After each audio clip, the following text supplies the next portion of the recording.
Je suis assis, puis juste avant de m'emmener, j'ai fait un sub maximal eccentric deadlift de 6 secondes. Puis man, je le sens dans tout mon upper back en ce moment. Pas tant dans mes jambes, mais juste un peu. Hey, merci d'être là. Yes. Enfin, on peut l'avoir. Ouais. Je pense que t'es le deuxième powerlifter au podcast. Ouais, c'est cool. Ouais. Un gars en Thaïlande, the strongest powerlifter in Thailand. Okay. C'est Marshall Lee. Puis c'est fou parce que lui, il avait été coaché par Dave Tate. Ah Ouais, ouais. Marshall Lee. Ouais, Marshall Okay. Lee. C'est un gros gars là, de notre âge. Puis il était coaché par Dave Tate pendant une couple de mois, là, puis, avant que justement il soit là-bas et qu'il se programme lui-même. Puis, ouais, hey, raconte-nous un peu, ça part d'où justement, Montréal Powerhouse?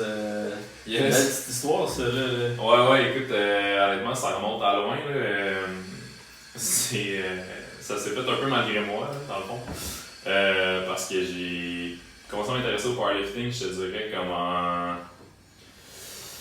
2010. Ça fait un petit bout, puis je m'entendais avec un de mes bons amis à ce moment-là. Puis c'est vraiment de fil en aiguille, on s'est comme retrouvés à être une couple de gars à faire ça ensemble. Puis à partir de là, on a comme créé ça, Montreal Powerhouse, qui était donc vraiment juste une petite équipe de powerlifting, là, puis pas du tout une entreprise, quoi que ce soit. Puis je te dirais que dans l'année que j'ai commencé à m'intéresser à ça, j'ai comme des traits de personnalité qui font que quand je m'intéresse à quelque chose, j'ai besoin comme de tout savoir là-dessus. Ouais. Fait que j'ai commencé à lire beaucoup, j'ai fait des formations, j'ai été à l'école en kin. Ouais. Fait que puis c'était vraiment juste à cause de ça. Moi ça m'intéressait, je voulais en savoir plus, je voulais savoir comment être fort.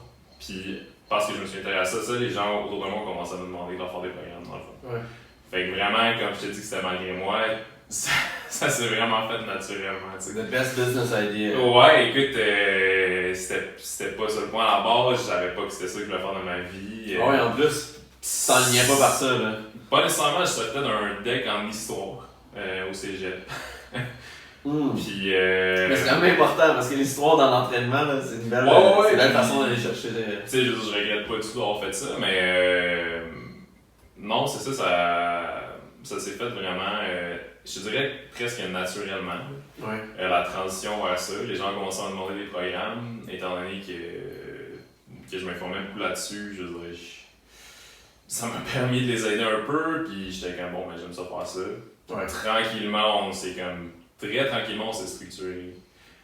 Puis là, c'est vraiment une entreprise, full blown entreprise, on a des employés maintenant, on est quelques partners, puis on a une structure très précise de gestion. Là. Tu trouves-tu que c'est difficile dans une entreprise comme...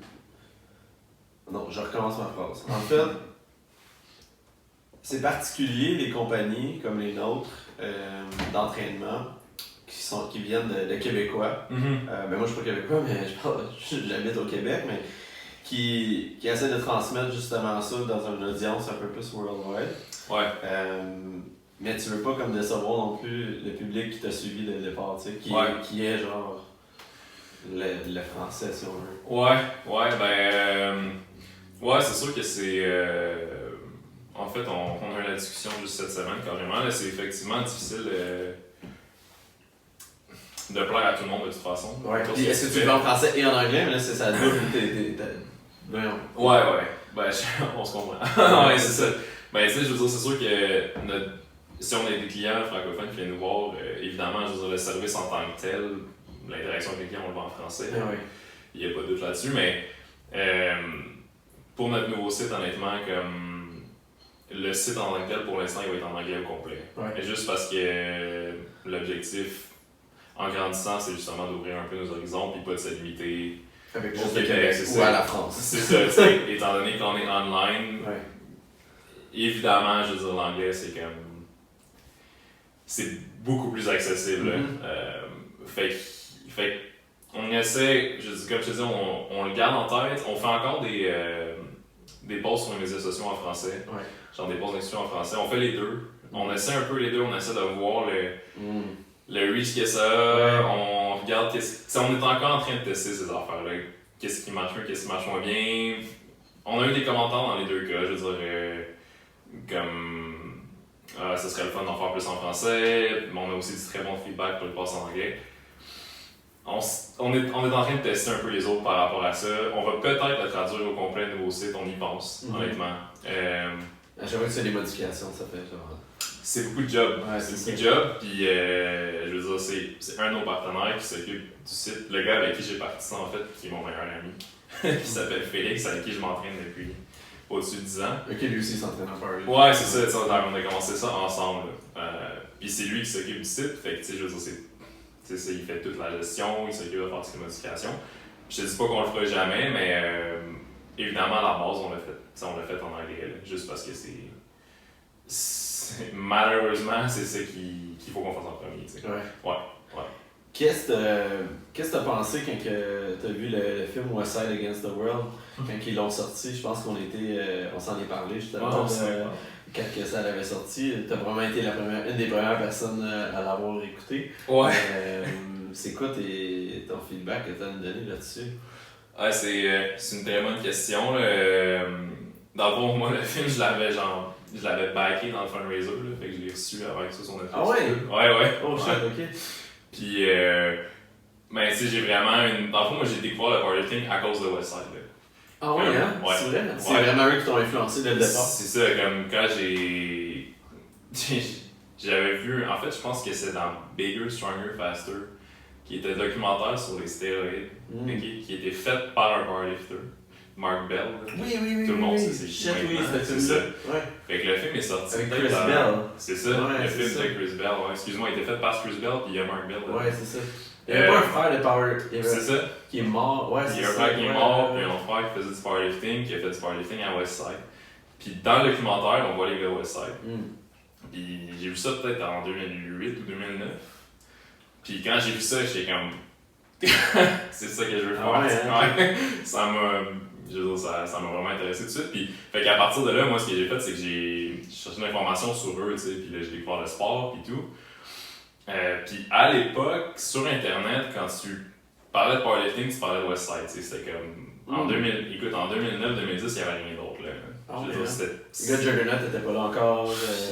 Il n'y avait rien, là. Ed Cohen, un peu, mais. Ouais, mais même Ed Cohen, tu sais, je veux dire, il les a côtoyés, ces gars-là. Ça, c'est quelque chose que, comme. On se rend pas tant compte, mais. Tu sais, le powerlifting équipé, comme. Moi, quand j'ai commencé à faire du powerlifting, le powerlifting pas équipé n'était pas revenu encore. C'est revenu en peut-être 2011-2012, tu sais. Fait qu'il n'y avait rien d'autre qui existait que ça. C'était du powerlifting équipé, puis that's it. Fait que c'est sûr que moi, mettons, toute l'information que j'ai eue au début, sans nécessairement m'en rendre compte, c'était des informations qui avaient trait à ça, puis tout. Fait que c'est ça, j'ai grandi là-dedans avec les méthodes de Westside. J'ai fait la formation en ligne de Westside au complet. T'es allé là-bas? J'ai été là-bas. J'ai été là-bas beaucoup plus récemment, par contre. J'ai été là-bas en 2016. Ok. Fait que, écoute. T'as rencontré les gars. J'ai rencontré les gars, j'ai été souper avec Louis, j'ai été déjeuner avec Louis, je me suis entraîné avec lui. Puis, écoute, dans le fond, ce qui s'est passé, c'est que quand j'ai commencé, je me suis beaucoup basé sur tous les enseignements de Westside puis tout ce que Louis disait.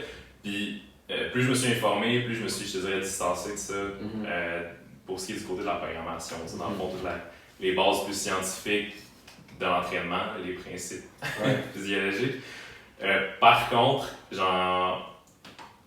j'ai toujours gardé, je te dirais, énormément de respect pour ces gars-là puis pour ce qu'il a bâti parce que ça reste qu'il y a eu une grosse influence, pas juste dans le powerlifting, mais dans l'entraînement en sport en général.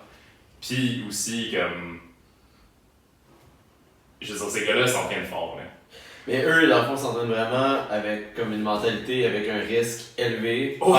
High reward, high risk. Ouais, on pourrait dire ça. Tout le temps. Ouais, mais puis comme je te dis, je veux dire, l'entraînement en tant que tel, c'est plein de suppos, je suis pas vraiment d'accord avec. Les principes sont un peu faussés, tu sais, pour le dire.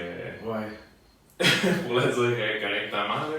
Mais ça reste que je veux dire, tu peux pas leur enlever les cycles de travail. Là. Les gars, ils veulent beaucoup. Moi, quand j'étais là-bas, il n'y en avait pas un qui habitait à Columbus. Là. Ils avaient tous déménagé juste pour pouvoir s'entraîner là. Ouais, c'est big. C'est classique, là. Ouais, c'est comme vraiment. Un petit gym, genre de quoi, ça, 5000 pieds carrés? Ben écoute, ouais, le gym en tant que tel, il est pas super gros, mais comme, tu sais, ils font tellement de cash maintenant qu'ils ont acheté presque toutes les structures autour aussi pour les bureaux, puis les entrepôts, puis tout, là. Mais ouais, le gym, écoute, c'est rien de. En tant que tel, c'est rien d'impressionnant, là, tu sais. Je veux dire, c'est sale, c'est désorganisé, c'est des plates, puis des poids. Ouais. Mais les gars, ils veulent, tu sais. Ouais. Les gars, ils veulent, puis ils sont pas là pour niaiser, puis. Fait que je te dirais que, je veux dire. Ce qui est cool, c'est que c'est un sport qui n'a pas beaucoup d'argent. Fait que Ouais. tu sais qu'ils veulent pas ça pour quand même les bonnes Non. raisons. C'est vraiment. Faut que tu le fasses parce que t'aimes ça, là. Ouais. Il y a vraiment littéralement aucune autre raison, là. Tu sais, Ouais. c'est comme. Tu seras pas connu, tu seras pas. C'est vraiment. Faut que t'aies du fun, tu sais. Puis quand tu les as rencontrés en personne, les gars, peut-être plus particulièrement le guru Louis, Ouais. est-ce qu'il est pareil que dans ses vidéos que nous on peut peut-être voir un peu en ligne ou il est différent? Ben, tu sais. Il s'énerve un peu. Ben, c'est ça l'affaire, c'est. Mettons. Moi j'étais chanceux parce que le gym où je m'entraîne en ce moment sur la rive sud, les gars ils le connaissent bien, ils ont comme une relation d'affaires avec lui. Ah, ok. Parce qu'ils ont acheté toutes ces machines puis ils ont été fournisseurs pendant un bout dans le coin de Montréal. Ok. Fait que ça fait comme peut-être 10-12 fois qu'il y allait, tu sais. Ok. Fait que Louis les connaît bien, fait que j'ai eu la chance de comme être. C'est ça l'affaire, c'est qu'à Westside, si tu y vas et que tu connais personne, ils te parleront pas vraiment, tu sais. Mais comme si t'as un in, pis que t'es du bon côté de Louis, Ouais. comme là, honnêtement, ils sont chill. super chill, mais c'est difficile à pénétrer. Tu vois à quel point que comme une bonne relation d'affaires, mettons avec les gars qui ont Ouais. avec lui, t'es in pour la vie. Ouais. Puis genre sinon, fuck ça. Puis Louis, c'est ça un peu aussi, c'est Ouais. comme. Honnêtement, si t'as pas quelque chose de concret à y apporter, genre être fort ou avoir de l'intérêt pour ce qu'il fait, il s'en calisse un peu. il est pas méchant, mais il est Ouais. très comme. Il n'y a pas tant à perdre. Ouais, non, Il n'y a pas tant à perdre. c'est ça, tu sais, je veux dire, il sait ce qu'il veut, Ouais. puis honnêtement, si ça fit pas là-dedans, comme. Peut-être qu'avec l'âge, on va devenir. Ça reste que, comme je te dis, j'ai beaucoup d'admiration pour lui, puis c'était super le fun de lui parler. Ouais. Je veux dire, quand j'étais là, il était sur une bonne année, il était allumé, puis tout, là. Je sais que ça n'a pas été le cas tout le temps, que les gars m'ont dit que des Ah fois, ouais. Il est malade. Puis... Ouais, écoute, il est poqué, là. Ouais, il est vieux, mais il est surtout poqué, man. Ouais, Ouais, à cause de ses problèmes de santé, il est comme. T'es obligé de s'ageler pas mal, là. Fait que. Ok. Des fois, il perd des petits bouts, mais là, il était comme. Il était comme sur l'huile de CBD à la place d'être sur les trucs plus forts. Puis il filait vraiment mieux, là. Il était plus. Il jasait, il était sharp, puis. Fait que j'ai été chanceux, j'ai pu parler beaucoup, puis. Mais ouais, fait que pour en revenir à ta question initiale qui était le film. Fait que ouais, évidemment, j'avais bien hâte de voir le film parce que, je veux dire, c'est comme. Il avait jamais accepté ça avant, Louis, là, que des caméras viennent filmer, puis comme. Parler de l'histoire, puis qu'il l'interviewé, puis tout. Fait comme. C'était vraiment. C'était un big deal quand même dans mon sport de film. Puis écoute, j'ai quand même. Moi, j'ai trouvé que ça représentait quand même assez. Que ça semble représenter assez adéquatement ce qui se passe là-bas, en termes de genre d'esprit général. Mais c'est sûr, j'aurais aimé savoir plus sur les old school lifters que moi j'ai pas pu rencontrer. Là. Ouais, c'est ça. Ouais. Ça, c'est quand même amélioré en termes de qualité aussi par la suite. Là. Ouais, ben ça s'est amélioré en termes de. Ouais, je sais pas si tu peux. Ça s'est calmé. Non, ça s'est pas calmé tant que ça. Ben. Les gars qui sont là maintenant sont un peu moins intenses, là. C'est sûr. Ouais, mais je sais que, mettons, c'est moins le cas. C'est moins chaotique dans le gym. Ouais. Ça, c'est sûr. Ouais. Oui, parce que le monde, ils se battent moins, là, mettons. Je pense que ouais. Mais c'est fou parce que, tu sais, mettons un gym comme ça, qui est comme un gym où, ben, à ce que je cherche, tu peux pas aller t'entraîner là. Non, c'est ça. Comme dans. Ben, puis là, tu regardes plein de gyms, mettons, qui vont ouvrir un peu partout, là, puis tu sais, le meilleur exemple, c'est, mettons, à Montréal où il y a plein de gyms qui ouvrent, puis il y a plein de gyms qui ferment. Ouais. Puis les gens, ils arrivent, puis ils savent pas nécessairement. Tu sais, puis là, le monde qui écoute, là, je veux pas qu'ils pensent que je bâche contre le monde qui savent pas c'est quoi l'entraînement, là.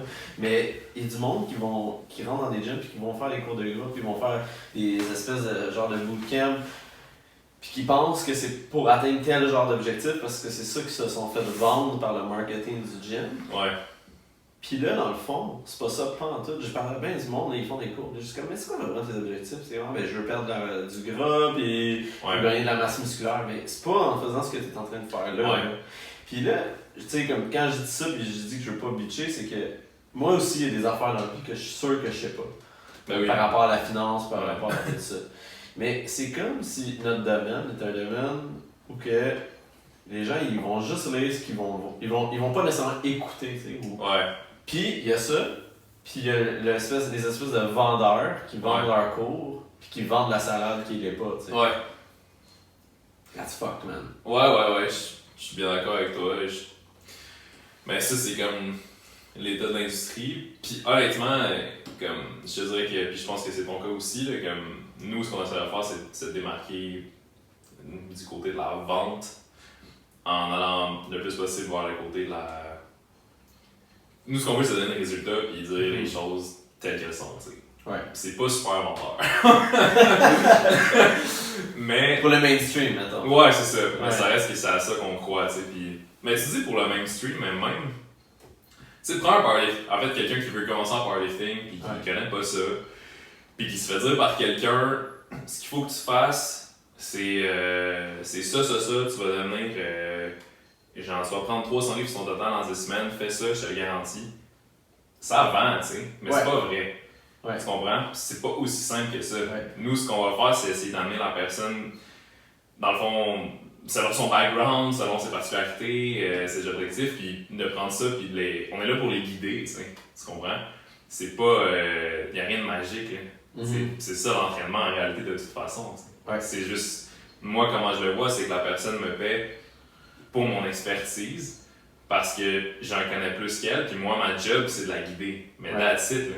Si après la personne ne fait pas sa job, qu'elle se donne pas assez, qu'il y a telle affaire ou telle autre affaire, qu'on a des affaires à ajuster, tu sais, je peux pas lui dire, là, tu vas prendre 300 livres sur ton total en 10 semaines, c'est pas vrai, tu sais. Non, absolument. Tu comprends? Et j'aime ce que tu as dit par rapport, tu sais, ils payent pour ce que tout, dans le fond, tu leur ramènes, puis ça revient souvent, mettons, tu vas donner une sélection d'exercices, puis des paramètres à suivre, puis souvent, je sais pas pour toi, mais la première réaction, c'est qu'il n'y a pas assez d'exercices. Ouais!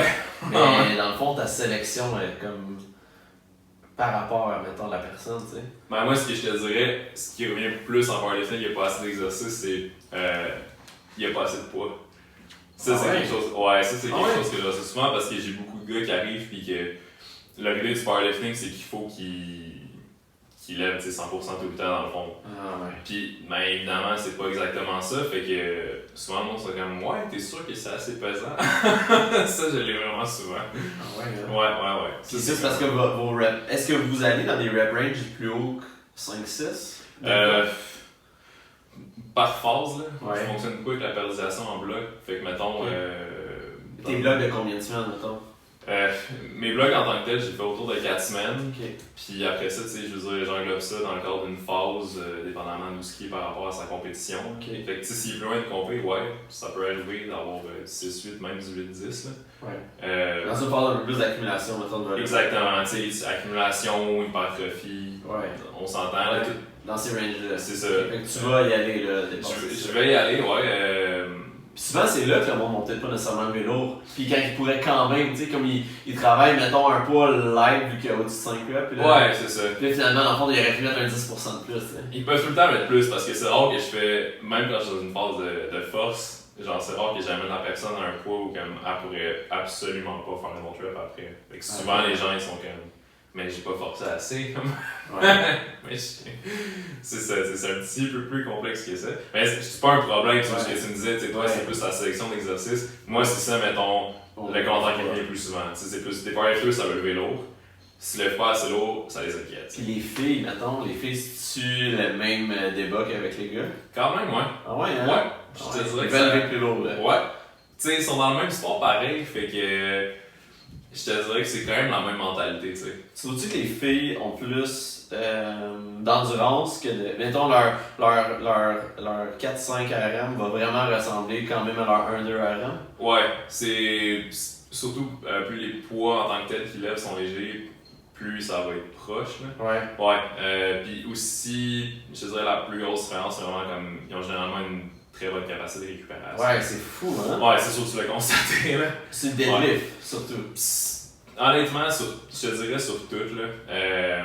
Comme, c'est sûr que je peux en mettre pas mal plus en fille que je peux en mettre en gars. Ça veut pas dire que je mets du volume excessif pour rien non plus. Ouais. Mais comme, tu sais, mettons une fille de...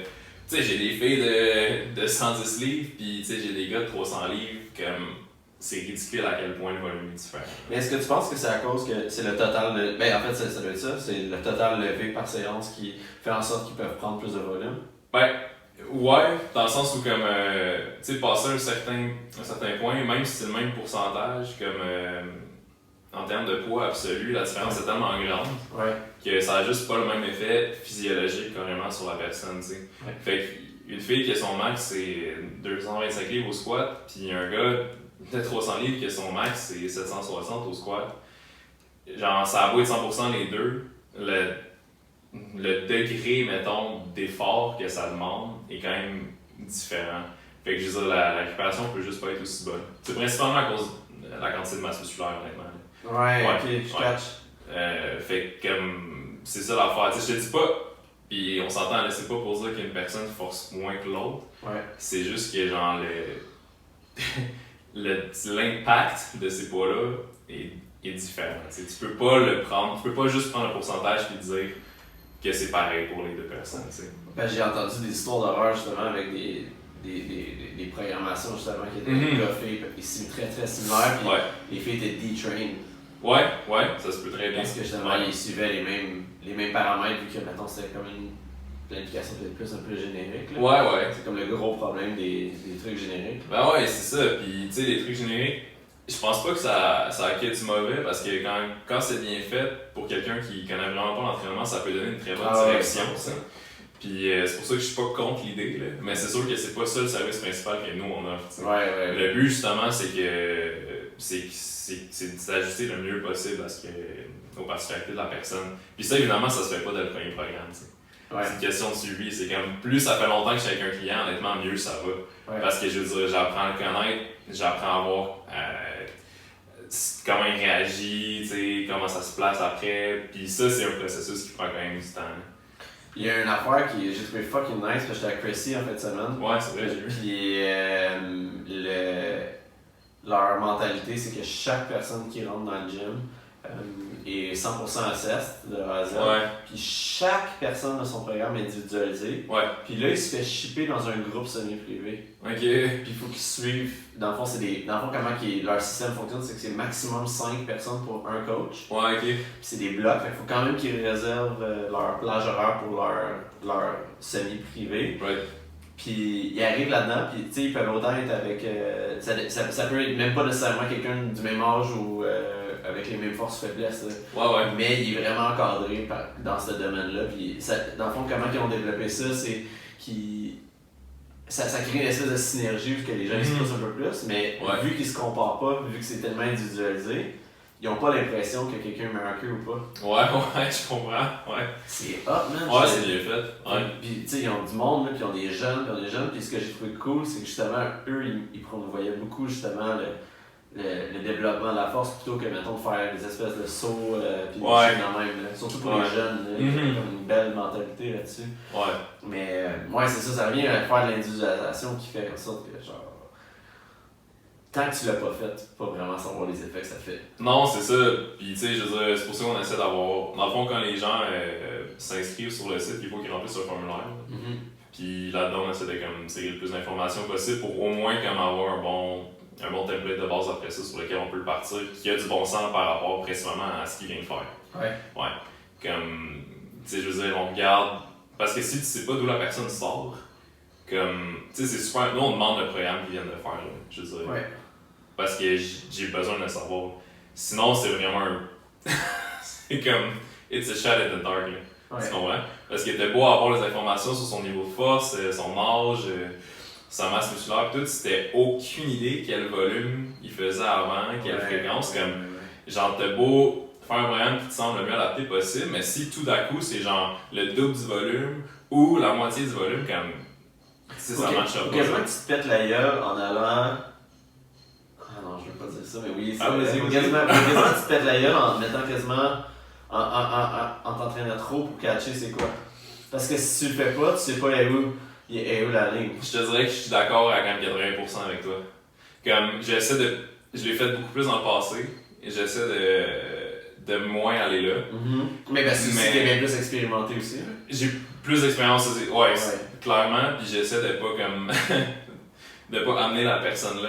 Mais c'est sûr que c'est un peu ça, genre, à mon avis, c'est comme it's the name of the game, c'est de savoir qu'est-ce que la personne, jusqu'où la personne peut se rendre, puis que ce soit encore productif, puis que ça soit nécessaire de lui faire ce travail-là. Fait que c'est dur de faire ça sans jamais être un wall ou comme c'est peut-être un peu trop, puis là le progrès comme commence à stagner ou même à baisser.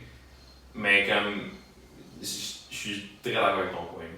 Je pense, honnêtement, je comprends pourquoi tu dis que tu voulais pas le dire. Ouais, parce que tu veux pas que le monde se rende là, mais c'est ça. Comme moi je me suis blessé dans ma vie, puis je veux dire, ça m'a tellement fait apprendre par la suite que comme j'ai vraiment été calme avec certaines affaires, puis ça c'est de l'enseigner à d'autres mondes, puis il y a du monde plus smart que moi qui vont apprendre de ça, puis qui vont écouter. Mais ouais, tu sais, c'est comme c'est te rendre là, mais après ça, c'est d'être assez humble, puis catcher comment est-ce que je fais pour être plus efficace avec le moins de volume que... Exactement, ouais. Puis là, je te dirais que c'est beaucoup plus là-dedans que je suis, tu sais, fait que... Genre, j'essaie de voir... Avant, j'essayais de voir jusqu'où je peux amener le monde. Ouais. Là, je te dirais que je suis un peu plus de l'autre côté, genre. Fait que qu'est-ce que je peux leur faire faire? Je te dirais pas de minimum, parce que c'est pas vrai, mais est-ce qu'ils peuvent, mettons, s'en tirer avec juste ça, puis qu'ils s'en montent? Puis ce que j'aime avec ça, c'est que quand je leur fais faire ça, c'est qu'après, ça me permet d'augmenter les trucs graduellement quand ça commence à stagner, tu sais. Plutôt que l'autre option, qui est comme d'en avoir fait peut-être un peu trop, puis là de baisser, puis là il faut qu'ils detrain un peu pour qu'après ils retrain tranquillement, puis ça prend toujours un peu plus de temps, t'sais. Ouais, parce que c'est cette période d'adaptation-là. C'est ça, qui est comme, là t'as comme je dirais pas que t'as fucké le chien, là, mais t'as comme...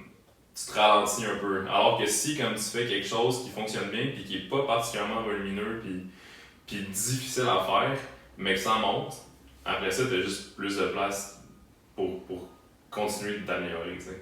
Mais dans un sport comme le powerlifting, le sport c'est l'entraînement. Ouais. Fait que les 3 lifts qui sont à travailler, c'est-tu un petit peu comme en haltéro où justement faut que tu les fasses souvent, ou justement dans une période d'accumulation, tu te prends un break sur, mettons, un mouvement comme un deadlift, tu fais du trap bar deadlift, puis tu fais du front squat ou du back squat. C'est-tu genre ça un peu ou. En fait, c'est exactement ça. Tu sais, l'haltéro, c'est tellement technique. Que c'est puis, c'est ça, tu sais, l'approche est différente là, parce que, mettons, le powerlifting, c'est vraiment la force maximale. Ouais. L'haltéro, t'as déjà un peu plus de components, parce que, tu sais, t'as la force, la vitesse, puis la puissance qui va avec ça. Puis plus la technique des lifts qui est comme beaucoup plus difficile qu'en powerlifting. Fait que dans ce cas-là, je veux dire, t'as besoin d'énormément plus de travail technique, puis je pense pas que les haltéros arrêtent carrément de faire les lifts. Non, oui, c'est comme, à tous les jours, ils font au moins un peu de travail à 50-60%. Exactement. Puis nous autres, en powerlifting, genre, certainement, j'ai des phases où j'en fais pas du tout. Exactement comme tu as dit, où je vais faire du front squat à la place du lower squat, où je vais faire du trap bar. Comme... Plus en volume parce que dans le fond, exactement. Tu t'en fous de monter ce lift-là en intensité. Tu t'en fous pas parce que vu que c'est un lift qui est quand même proche du lever de base, normalement si ta force monte là-dessus, tu vas quand même avoir un transfert. Mais c'est définitivement pas aussi important. Ça oui, 100%. Mais fait que on le fait spécialement dans les phases comme si d'accumulation, que nous on appellerait une phase d'hypertrophie. Comme aussi parce qu'en plus ces lifts-là ils sont un peu plus propices à l'hypertrophie. Faire le squat dominant, mettons. C'est ça, tu sais, faire un front squat full range, descendu jusqu'en bas par rapport à un squat de powerlifting, low bar, coupé un petit peu. Comme, c'est sûr que le front squat est plus propice un peu à l'hypertrophie, tu sais. Fait que, tu sais, ça va ensemble, je te dirais, ça fait bien ensemble. Puis là, après ça, ce que je fais généralement, c'est que j'essaie de faire une transition smooth où je vais progresser de. Tu sais, mettons, tu fais du front squat pendant 4 semaines, après tu fais du high bar squat pendant 4 semaines, puis on retourne en force, puis là, tu serais, tu sais, comme low bar. Fait que c'est ça, c'est pas une transition non plus genre brusque, tout d'un coup t'arrêtes tout, puis là tout d'un coup tu recommences tout. T'sais. Mais ça peut créer plus de variété, puis justement, c'est là où ça se distingue un peu d'une méthode comme Westside, parce que la variété fait en sorte que le monde a moins, le risque est moins élevé, justement. Ouais. Puis t'as quand même du high reward. Ouais. Ben moi je pense que c'est plus optimal comme ça parce que, je veux dire, moi ce que j'ai fait, c'est que j'ai pas réinventé la roue, tu comprends? Ouais, non, c'est ça. C'est des principes d'entraînement de base où comme tu te sers des principes pour que ça fonctionne le mieux possible. Fait que d'avoir un petit peu de variation quand t'es plus loin de compétition, d'être plus spécifique quand t'es plus proche de compétition. Tu sais, c'est des trucs qui s'appliquent à tous les sports, qui sont quand même simples, puis que généralement, si tu suis, tu sais, as a rule of thumb, ça fonctionne bien, tu sais. Westside, ils ont vraiment comme... Je veux dire, c'est un concept complètement différent sous tous les points, tu sais. Ils servent de ces principes-là, mais c'est interprété très différemment. Comme eux autres, la variation, c'est qu'ils le font comme tout le temps, tu sais. Fait qu'ils pratiquent presque jamais les lifts. Ouais. Puis, dans ce sens-là, ils se servent de ça pour pas qu'il y ait d'adaptation. c'est ce qui est... Ouais, c'est ça. Mais c'est ça l'affaire. Puis fait que c'est comme... Genre... Tu sais, le processus de réflexion est correct. Ouais. Mais c'est qu'en bout de ligne, il faut que tu pratiques les lifts. Tu sais, il faut que t'en aies de l'adaptation. Ouais. Je veux dire, c'est the name of the game, là. C'est ça que tu veux. Là. Ouais. C'est t'adapter, tu sais. Ouais. Fait que c'est ça, tu sais, toutes ces affaires-là qui ont fait que je me suis rendu compte qu'effectivement, c'était peut-être pas optimal. Plus toute la question du travail de vitesse, là, qui est une grosse polémique en powerlifting. Avant hier, je faisais un podcast avec Stéphane Cazot de Kilo. Ouais. Puis tu sais, dans le fond, puis je vais y revenir à, mettons, la raison pour laquelle c'est nice, je trouve ça vraiment nice le powerlifting puis l'haltéro en termes de planification d'entraînement, c'est que lui, des fois, il va pas nécessairement avoir son monde, ses athlètes de la NFL, du baseball, pendant très longtemps. Des fois, il va les avoir pendant 12 semaines. Right. Pendant 12 semaines, il faut que ce soit le plus efficace possible sur qu'est-ce qu'ils ont besoin de travailler. Fait que, ce qu'il disait, c'est que moi, j'entraîne l'athlète, pas le sport.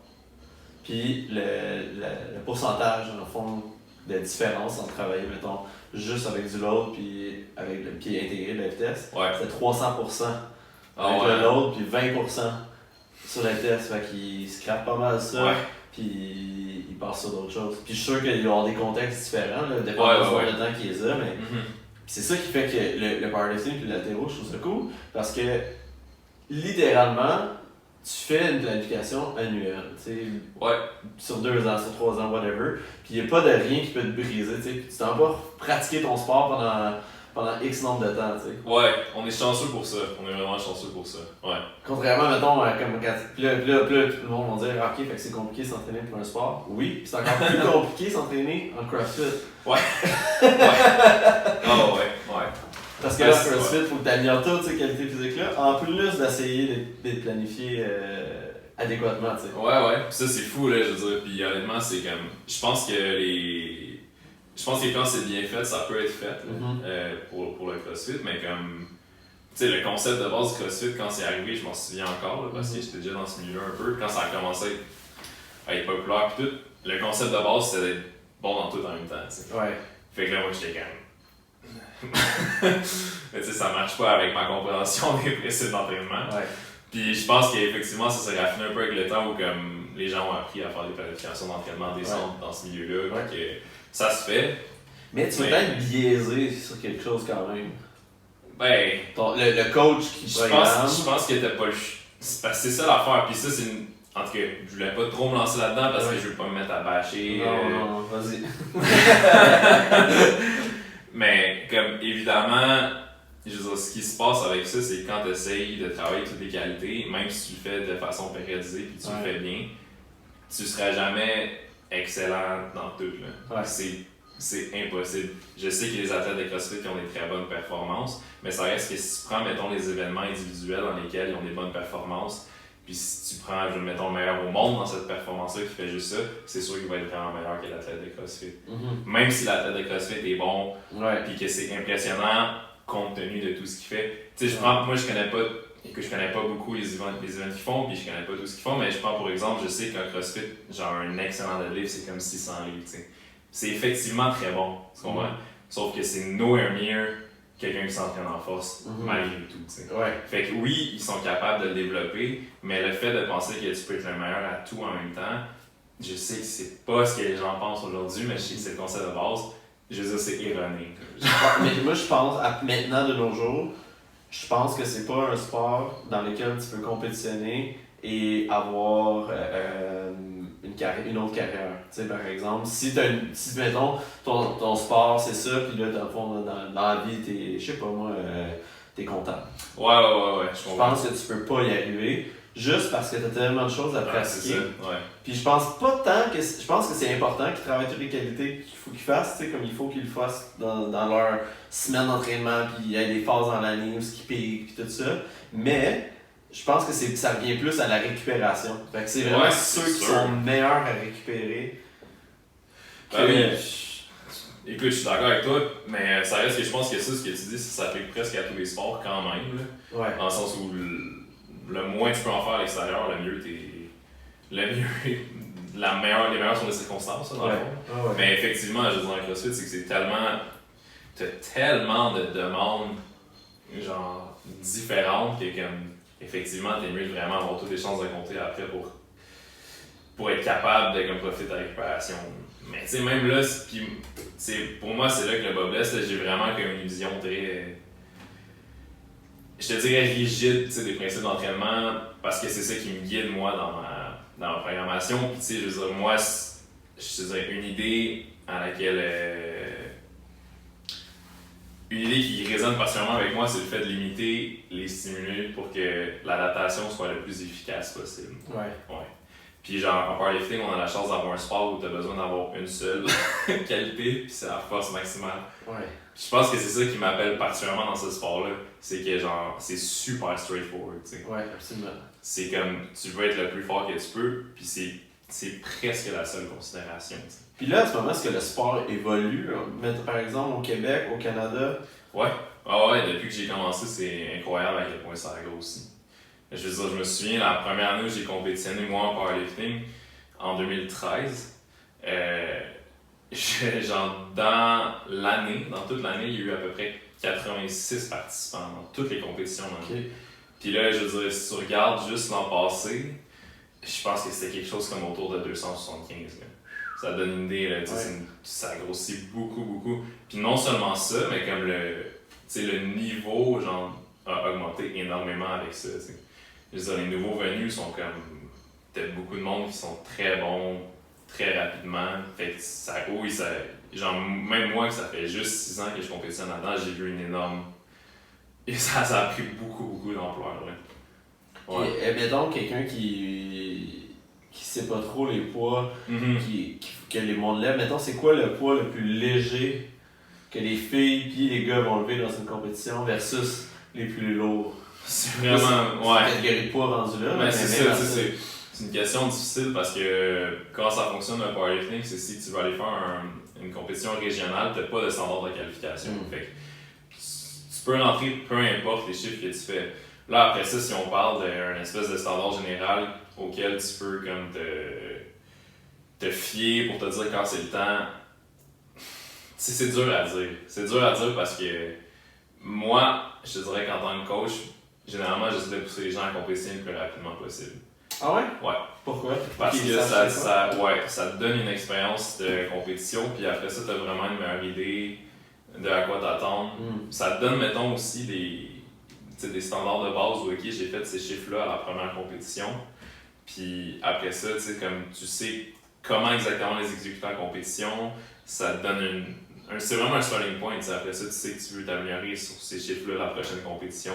Fait que, à moins vraiment que ça soit, je veux dire, c'est sûr que si la personne arrive et qu'elle n'est pas capable de faire un squat, on va attendre. Tu comprends?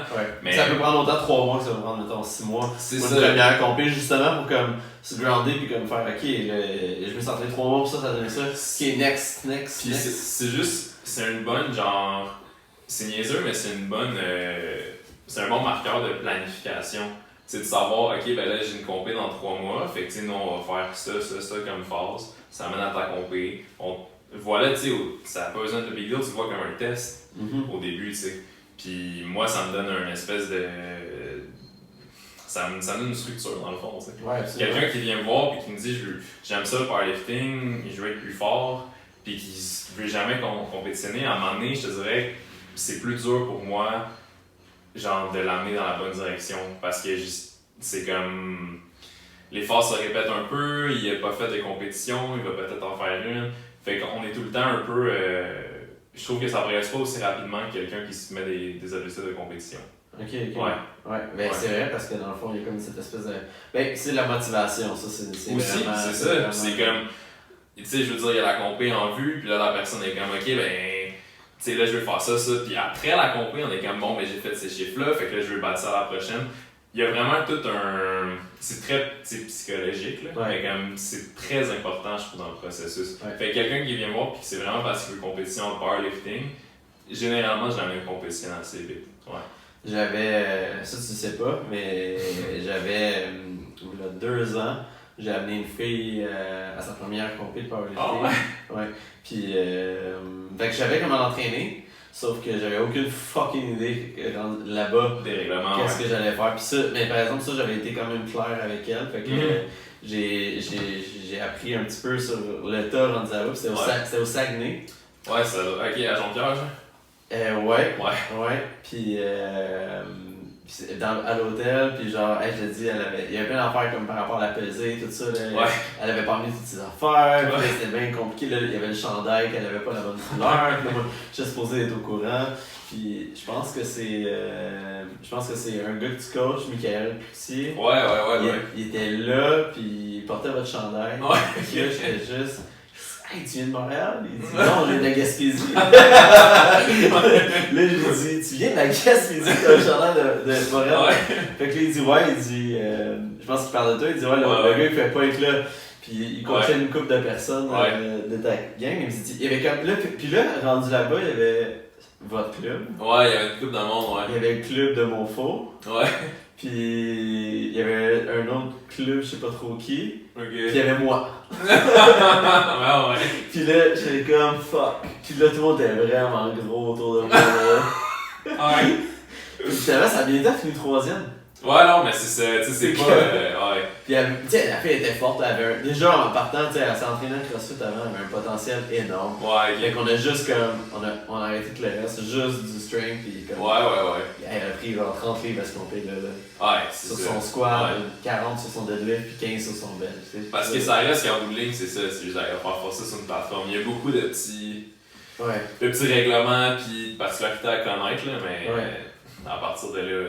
Mais c'est drôle que tu dises ça justement que c'est une fille qui est partie en CrossFit parce que je pense que c'est beaucoup ça qui a fait beaucoup grossir les rangs du powerlifting dernièrement. Ouais, il y a des gens qui ont commencé en CrossFit puis qui. Genre, le CrossFit, je trouve que ce que ça a amené, c'est que ça a sorti les gens des machines dans le gym. Puis ça les a appris à se servir d'une barre, tu sais. Puis je pense qu'à travers ça, il y a des gens qui vont en CrossFit et qu'ils se rendent compte que ce que j'aime dans le fond là-dedans, c'est peut-être plus de forcer avec la barre que de faire les événements en plus d'endurance puis tout. Puis je pense que c'est ça, tu sais, à partir de là, il y a eu une espèce de. Le powerlifting est devenu comme une espèce de belle porte de sortie pour ces gens-là, tu sais. Mais c'est pas la première fois que j'entends ça, c'est quelque chose, j'ai l'impression que c'est un phénomène assez répandu. Je te dis pas que c'est que ça, mais ça a définitivement joué un gros rôle, je pense. Je trouve ça nice que tu as dit justement que ça a enlevé du monde des machines.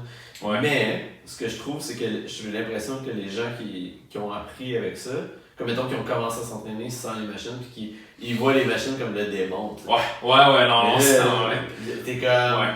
C'est cool. La raison pour laquelle c'est cool ce que tu fais là, c'est que ça fait partie de ce que tu peux faire, mais les machines, c'est quand même nice. Puis ça, je suis 100% d'accord avec toi. C'est un peu ça qui s'est passé, c'est comme aller complètement de l'autre côté. Là. Puis je comprends pourquoi, mais comme effectivement, c'est ça. Puis ça revient à ce que je te disais tantôt, c'est que le monde dans l'entraînement, à mon avis, c'est vraiment pas noir et blanc. Ouais. Je veux dire, comme. T'as des principes, oui, effectivement, qui sont bien setés, mais à partir de là, les possibilités sont très grandes. Puis c'est pour ça que, comme. Je veux jamais dire à quelqu'un, fais jamais genre de leg press, c'est de la merde. C'est pas vrai, tu sais. C'est juste pas vrai. Ouais. Ça dépend. C'est plate à dire, mais ça dépend. Puis c'est ça la vraie réponse à la plupart des questions que quelqu'un va venir te poser en entraînement, tu sais. C'est comme, qu'est-ce que tu penses de ça, qu'est-ce que tu penses de ci, qu'est-ce que tu penses de cet exercice-là. Ça dépend. Mais tu sais, il manque dans le gym de CrossFit des lat pull down par exemple. Tu sais, comme ouais. Avant, j'aurais pensé, tu sais, comme, on veut-tu un élastique, tu sais. Mais en même temps, c'est que plus l'élastique monte, puis moins que tu forces, puis c'est en haut que c'est dur. Ça change la courbe complètement. Fait que là, ça change la courbe. Quand t'arrives à faire un pull-up pour vrai, c'est vraiment pas pareil. Ouais. Tandis qu'un lat pull-down, là, ça va. C'est une belle option. C'est une belle option pour devenir plus fort puis plus rapidement. Ouais. Puis là, les bands, ils sont là, ah, mais ça fait 1 an, j'utilise un band, comme ça, je peux Ouais. Et le lat pull-down, ils sont pas dans les gyms, il y en a Ouais. très peu les CrossFit qui en ont. Ouais. Une station de corps, des trucs comme ça. Ça aussi, je suis d'accord avec toi que c'est ça a des bons avantages, mais tu sais, je comprends bien le raisonnement, là. Ouais. Je comprends pourquoi c'est comme ça, puis je te dis pas que je suis contre l'idée, mais effectivement, c'est limité un peu. Quand tu disais que justement tu t'étais un peu éloigné là, de Westside, là, est-ce que. C'est qui, mettons, qui t'a. C'est quelle méthode qui t'a inspiré, ou pas nécessairement des méthodes, mais comme un peu comme le genre de système ou littérature que tu aurais pu lire qui t'aurait inspiré à faire ce que tu fais là? Ouais, ben dans le fond, c'est ça. Ce qui s'est passé, c'est comme je t'ai dit, j'avais commencé à lire pas mal. J'ai fait la formation Westside, puis la formation Westside, dans le fond, ce qu'ils font, c'est qu'ils t'envoient genre quelque chose comme 15 manuels différents, pas écrits par eux, tu sais. Fait que ce que ça a fait, c'est que ça m'a comme vraiment ouvert les yeux sur l'entraînement à force, puis principalement sur la périodisation de l'entraînement. Fait que quand j'ai fini la formation, j'ai juste continué à acheter des livres de ce genre-là, principalement Periodization de Star Boomba. Puis après ça, les livres sur la périodisation en bloc de Isurian, Vladimir Isurian.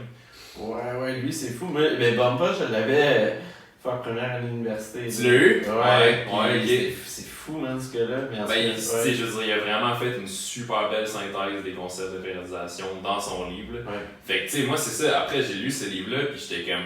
Tu sais, ça a révolutionné mon monde. Là. Tu geek out un peu plus, là. Beaucoup, ouais. Tu sais, je suis de même, j'ai besoin de genre. J'avais besoin de comprendre, puis quand j'ai lu ça, j'avais besoin de plus comprendre encore, puis j'ai comme continué là-dedans. Puis, fait que Fait qu'évidemment, c'est très influencé, je te dirais, par les méthodes russes en bout de ligne. Ouais. Puis après ça, j'ai lu beaucoup sur les méthodes de weightlifting, fait que eux, c'est les pourcentages. Ouais. Fait que De moins en moins, mais ouais. Ouais, excuse-moi. Non, mais dans ces années-là, la littérature qu'il y avait, c'était comme, tu sais, sur les méthodes depuis les années 70, mettons, puis c'était beaucoup les pourcentages. Genre la table de prix le pain. Ouais. Fait que c'est tous ces trucs-là qui sont venus ensemble. Puis ma compréhension de ça s'est beaucoup fait avec la périodisation en bloc, où justement, lui, il appelle ça accumulation. Accumulation, Transmutation, Realization. Transmutation? Ouais, qui serait genre. Ça équivaut, dans le fond, c'est pas compliqué. En powerlifting, tu aurais un bloc d'hypertrophie, un bloc de force, où genre, tu utilises la masse musculaire nouvellement acquise pour développer de la force dedans. Ouais. Puis un realization, ce serait le bloc de peaking. Mettons, tu te prépares pour une compé ou tu utilises des poids encore plus pesants pour stabiliser les adaptations et exprimer cette force-là. Fait que tu sais, je veux dire, c'est super facile pour moi à le traduire comme ça dans ma tête. T'sais. Fait qu'à partir de là, j'ai fonctionné comme ça. Puis je te dirais que ça n'a pas changé beaucoup en termes de structure générale, de méthode d'entraînement. Genre, je considère pas que j'ai développé ma propre méthode parce que c'est juste de suivre des concepts de base, mais c'est à partir de ces écrits-là. Fait que je sais pas que j'ai comme pris du 5-3-1 ou telle méthode populaire de Juggernaut ou whatever. C'est plus que je me suis basé sur les concepts, puis à partir de ça, j'ai fait une structure qui me semblait suivre ces concepts-là. T'sais. Puis est-ce que tu as remarqué s'il y avait, mettons, d'autres mondes en powerlifting qui utilisaient un petit peu, genre, pas ton système, là, mais comme ce genre d'approche-là, par exemple? Tu sais, comme ailleurs au Canada ou même aux States, là? Ben, je veux dire, c'est sûr que je te dirais par après. Ouais, parce que, comme je te dis, à mon avis, c'est qu'il n'y a pas vraiment d'autre moyen de le faire, tu sais. Ouais. Je te dirais que les gens qui le font de manière intelligente, généralement, ils font quelque chose qui ressemble beaucoup à ça, tu sais. Ouais. Ça peut peut-être être moins évident à première vue, mais c'est généralement les mêmes concepts, quand c'est bien fait. Ouais. Fait que dans le fond, tu sais, mettons, comme dans ces trois phases-là, faut vraiment bien que, dans le fond, que c'est là que la complexité devient de calculer ton pourcentage d'intensité à chaque semaine. Ouais. Pour que, justement, t'arrives pas, mettons, au bout de... T'es même pas encore rendu au bout, pis t'es quasiment c'est sûr, au bout, là. Dans le fond, il faut que tu aies comme une direction très précise, puis que tu saches où tu veux finir à la fin de chaque phase, ça c'est sûr, tu sais. Mais encore là, tu sais, je veux dire, j'ai des guidelines généraux auxquels je me fie là-dedans, que je vais ajuster en fonction de où ils sont par rapport à la compé, mais tu sais, c'est pas comme... c'est une formule qui marche bien et qui est assez structurée, puis à partir de là, c'est vraiment de l'individualiser, mais comme ça change pas énormément comment je planifie ça, tu sais. Ouais. Fait que ça peut être super différent en tant que tel, le contenu, si tu compares deux blocs de force, parce que les demandes de l'athlète sont complètement différentes. Ouais. Mais ça reste que la structure générale, c'est tout le temps la même, tu sais. Uh-huh. Puis, à travers ça, je te dirais que mes modèles de comment je split mes journées en tant que tel, ça reste quand même très influencé par Westside. Ouais. Parce que j'ai commencé avec ça, fait que mettons, tu sais, d'avoir une journée de bench plus léger, une journée de bench plus pesant, tu sais, des trucs comme ça, je veux dire, il y a beaucoup de concepts de Westside que j'ai beaucoup aimé en le faisant, que j'ai gardé quand même. Ils font pas de overhead press, hein? Non. Ils aiment pas ça, hein? Ils en font pas du tout. Puis, à leur défense, vu qu'ils font juste du équipé, Ça change rien. probablement pas vraiment Il y nécessaire. a Made Week, pareil, en overhead press. Hein? Je me souviens plus du nom de ce gars, je me souviens d'un gars qui avait écrit un article ou qui avait participé à un article sur T-Nation dans le temps qu'il écrivait qu'il était sorti de Westside puis il avait eu de la misère à overhead press 100 livres. Puis on parle d'un gars qui benchait probablement 600 livres. Wow, c'est impressionnant, pareil, le Ouais. gap là, entre les deux. Là. Mais, ouais, c'est ça. Puis, en même temps, je peux pas dire que comme. Tu sais, moi j'en fais faire. Ouais. J'en fais pas faire à tout le monde. Ouais. Ça dépend de. La réflexion. La flexion, genre de la mobilité, mais ça dépend aussi de leur niveau. Tu sais, j'ai un gars comme quand même très avancé, Michael Coutier, dont tu parlais justement. Puis comme. On y en fait pas faire souvent. Là. Je veux dire, tu sais, le gars il bench au-dessus de 500 livres. Les demandes de récupération sont élevées, puis d'ajouter du pressing là-dedans, je suis pas un fan, tu sais. Ouais. Fait que c'est ça, encore là, ça dépend du niveau. Mais les lifters qui sont plus débutants, ou que ça fait moins longtemps qu'ils en font, ou qui sont juste moins avancés, je leur mets plus de variations, fait que généralement ils vont en avoir, tu sais. Ils vont comprendre comment certains muscles fonctionnent aussi. C'est aussi pour être bien, tu sais, j'appellerais ça une espèce de balance structurelle de powerlifting, où genre ils font un petit peu plus de mouvements généraux pour être sûr qu'ils se développent bien au complet puis qu'ils ont une bonne base générale, Ouais. Mais plus ils avancent, moins ils font ça. Ah, mais c'est très nice ça. Ouais. Écoute, on va finir ça. Puis Yes. avec trop. Puis honnêtement, moi je vais te réinviter, c'est sûr, parce que je pense qu'on pourrait. Puis on pourrait peut-être même faire un volet plus périodisation, là, parce que je pense qu'il y a beaucoup à dire là-dessus. Ouais. Mais j'ai 3 questions finales. Yes. C'est ça. Fait que la première, c'est si tu avais un pays dans lequel habiter autre qu'ici, tu vas faire ta vie, que ce soit pour aller dans l'entraînement ou juste genre fuck this shit, moi je m'en vais sur les îles, c'est où que tu vas? Je pense que j'irai en Californie. Ah ouais, hein? Ouais. Okay. Le monde d'entraînement, ils veulent tout aller là. Je sais pas, c'est peut-être vraiment cliché, Ouais. mais pour vrai, c'est juste parce que je suis pas un gros fan de l'hiver. Ouais. J'aime bien la grande ville, mais j'aime bien la plage aussi. Ok. Puis il y a beaucoup de powerlifting. Ouais. Ouais. Tu serais pas limité pour t'entraîner maintenant? Non, pas du tout. Ouais. Pas du tout. Ouais. Très nice. Ouais. Ma deuxième question, c'est quoi ta chanson thème? Quand que tu rentres dans une place, là, wow, c'est quoi la tune qui part? Shit. Je trippe vraiment beaucoup sur les 80s, ok? En général dans la vie. Fait que je te dirais probablement Don't Stop Believing. Oh shit, t'es le deuxième! C'est le deuxième à C'était dire qui, ça. Je sais pas si je peux la faire jouer. Ah, that's it. Je vais la mettre Don't Stop Believing. Ouais. The Journey, c'est fuck. Quand même Très fort. ouais, iconique. Ouais. Très très hot. Last question is. Ben là, on est jeunes, là, fait que c'est sûr que. Toi, de quel âge, là? J'ai 27.